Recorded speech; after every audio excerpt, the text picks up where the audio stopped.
This is all we caught, was just a couple of skinny blues that have been on dens, been sitting on dens, sitting on eggs, and a couple of short-nosed gar.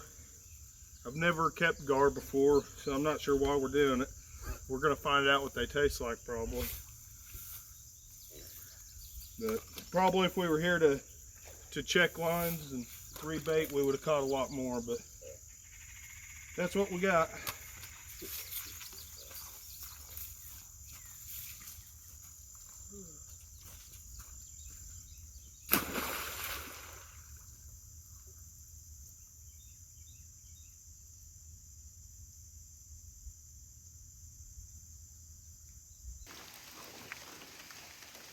Okay, so I started videoing a little late, but he just took these snips right here and snipped right down the back of this gar. $5 snips from Harbor Freight.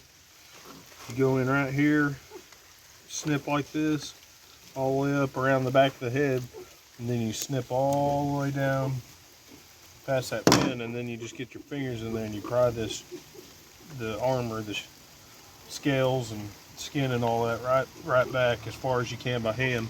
I haven't done this side yet. This side's being a little more difficult. Maybe it had to do with, maybe I went down that side of the.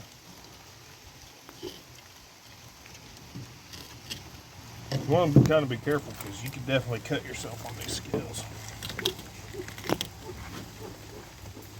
We're not real good about wearing protective gear around here.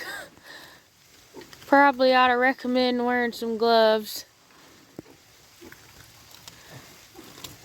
My first time ever skinning a gar, and if you don't like slimy stuff, I wouldn't skin a gar. We need to get our fishing station done so you have water.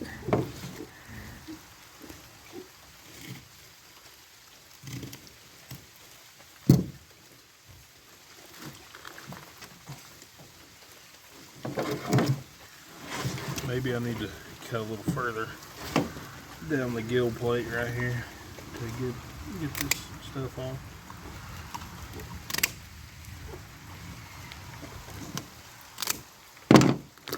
There we go. Alright.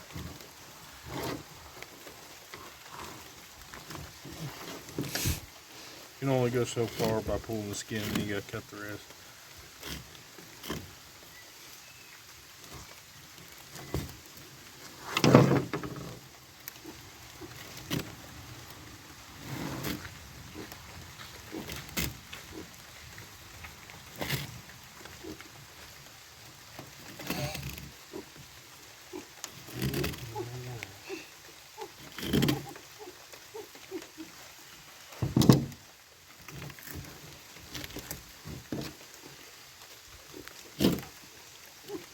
It does look like a back strap.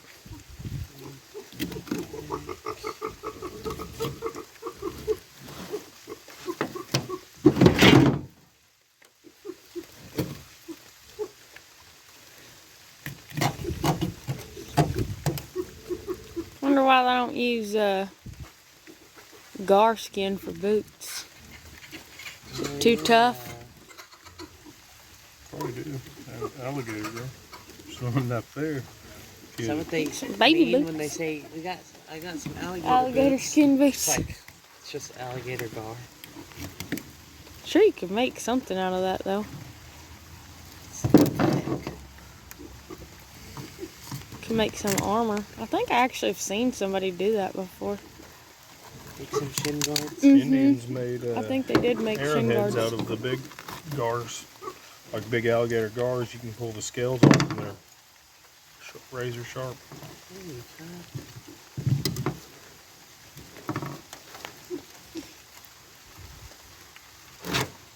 Left-handed geometry now.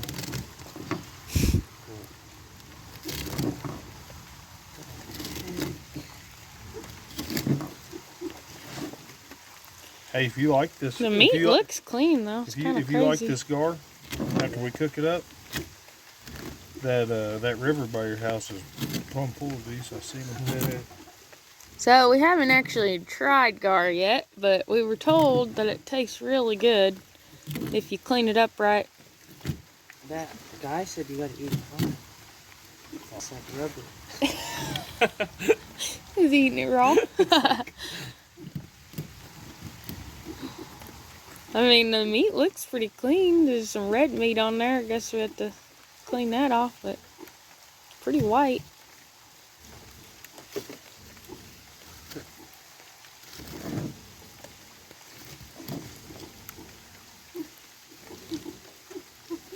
Pretty good fillet.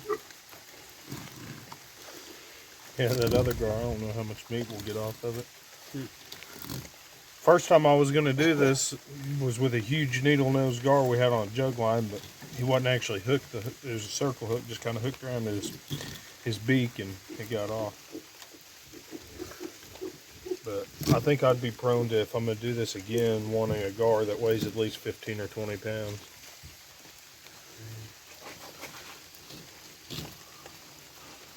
Looks like you just Got some blue cats in here. Another little gar. You know what? Next time that black snake comes back in here, I'm just gonna kill it and skin it and eat it. That's what it looks like. It looks like a big snake. Yeah, that's pretty good fillet, though. I feel like I could just sell that whole hide, just clean it off, and seems like you can make a wallet out of it or something. Wow, look at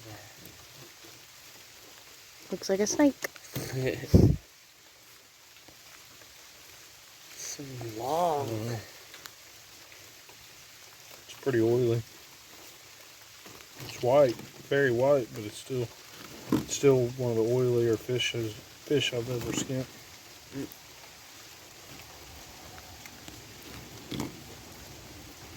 The oily texture kind of reminds me of spoonbill.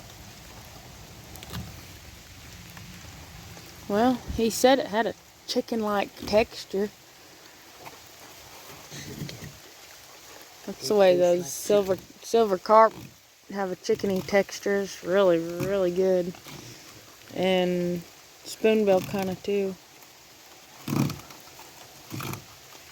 There's no bones in it. I mean, there's a lot of bones in a gar, but it's all on that rib cage, and as long as you follow that rib cage, there's like no.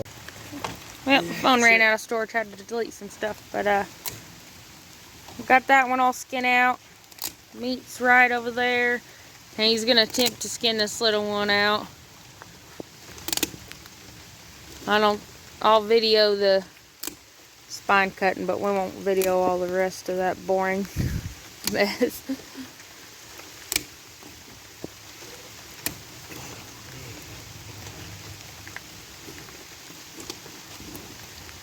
What'd that guy say to use on a bigger gar? Sawzall? Some people use angle grinders. Yeah, an angle grinder. I guess on a big gar, yeah. On a 200-pound gar. Seems like you could probably use a deer skinning hook. And them little ones that you buy. Zip it? No, you don't think so? That X-Acto knife with that cut through it. Probably not. Probably some 10 snips would be pretty good. Alright.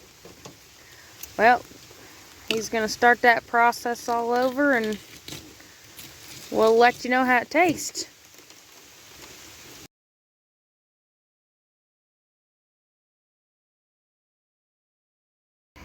Alright, so this is our gar fillet. It's a pretty decently white meat. Basically what you do is you just take your knife, or I've seen a guy use most people aren't going to have it, but a bone scraper, like from a butcher, after you make a cut through bone.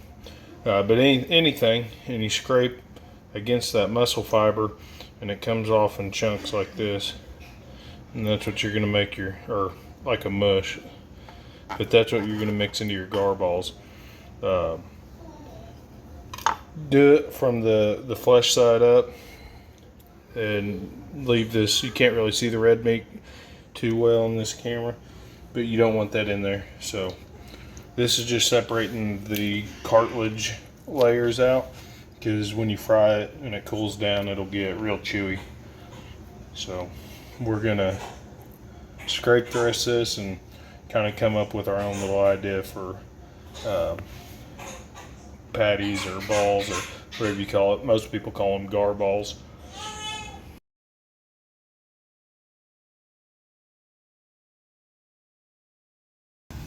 Alright, y'all, so we're back here, and Dakota had the idea to make some gar balls. And so I just kind of mixed up a recipe for hush puppies, and then we mashed up some potatoes and put it in there with the fish. And he took the fillet and kind of scraped it into like a minced fish, and then we mixed it up and rolled it into some balls, and we fried it up, and here it is. And I've never had gar before, so this is gonna be interesting. You get to watch this live. It's really hot though, so it looks good. We're gonna try it out. Oh.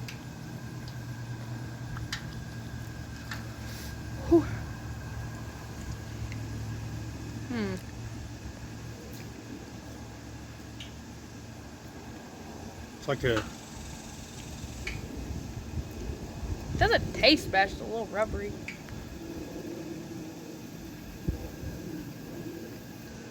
Well, it doesn't have a bad flavor at all. It's not fishy, but it just has a rubbery consistency. Yep, it's got a little bit of a spongy texture. It's kind of weird. I think I'll try it again a different way. But I had a potato skin in there. I should have took the potato skins out of those potatoes that we boiled. Well, that was a little weird. We'll try it again, smoked, maybe. No, I'm not smoking gar. Why not? Because it's got that tendon in it. You gotta scrape the meat out of the tendon. How did that guy say to cook it? That's how they cook it. Pressure cooker? Gar That balls. sounds disgusting, in my opinion, but I don't know. I'd give it like a 3. Go try out the silver carp. Now that one is actually good. I'll try the gar one more time. If it's not any better, I can tell you this, I won't be keeping them. Well, maybe we'll mince it up for the dogs or something. Anyway, we're gonna get some catfish fried up here in a minute and go have some dinner. So, thanks for watching. Don't forget to like and subscribe and ring that bell.